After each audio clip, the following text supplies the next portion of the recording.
Assalamualaikum warahmatullahi wabarakatuh. Salam Pramuka. Kami dari kelompok Merah Muda ingin menceritakan sejarah seorang titisan Putri Junjung Buih, yaitu Dewi Saranti. Selamat menyaksikan. Sebelum menceritakan sejarah Dewi Saranti, kami akan menceritakan sosok yang paling berpengaruh di dalam cerita ini, yaitu Datuk Aling.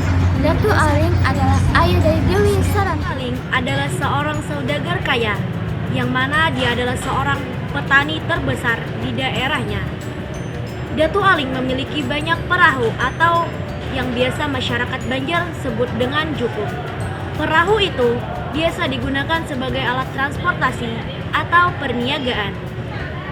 Aling juga merupakan seseorang yang soleh, yang mana dia terkenal dengan kesolehannya. Dia banyak dicari oleh masyarakat dan dihormati serta disegani oleh masyarakat lainnya.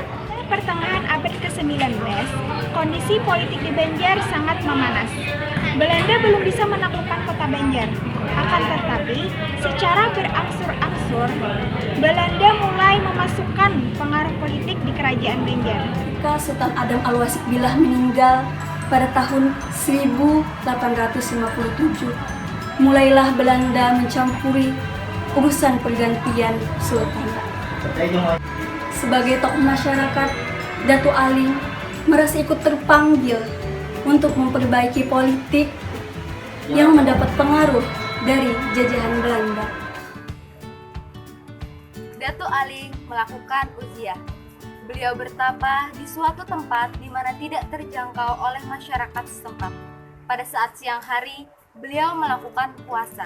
Sedangkan pada saat malam hari, beliau berzikir, bersolawat, dan melakukan sholat-sholat sunnah.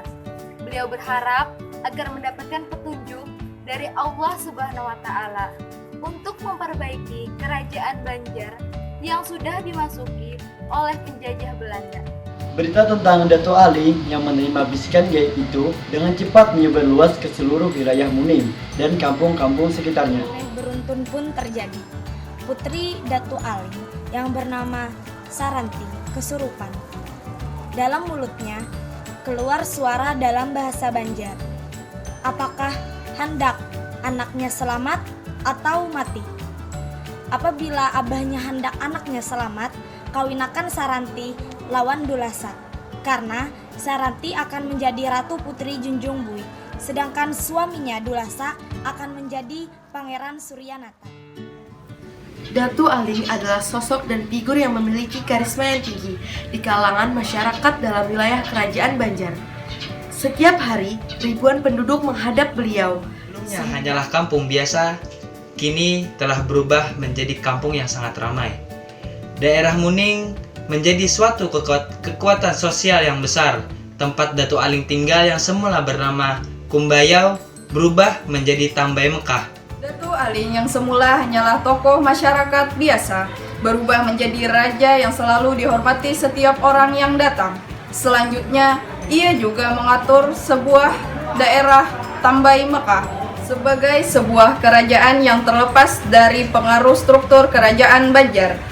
Ia juga memakai gelar penambahan muda Datuk Aling. Selain Datuk Aling yang diberikan kelebihan oleh Allah Subhanahu wa Ta'ala, putrinya yang tertua Junjung Buih juga diberikan kelebihan oleh Allah, yaitu bisa menghidupkan orang yang sudah mati. Yang perlu diketahui, Datuk Aling ini orang yang sangat pandai dalam hal berpolitik.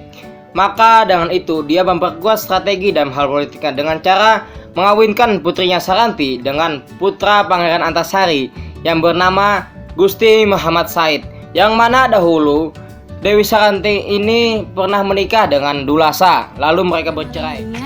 Datanglah pasukan Belanda dengan kekuatan yang besar untuk kembali menyerang kepada benteng pertahanan Datuk Aling. Pertempuran terjadi semalaman suntuk.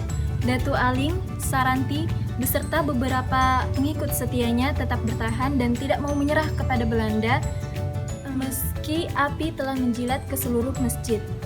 Akhirnya, Datuk Aling dan Saranti pun gugur sebagai syuhada.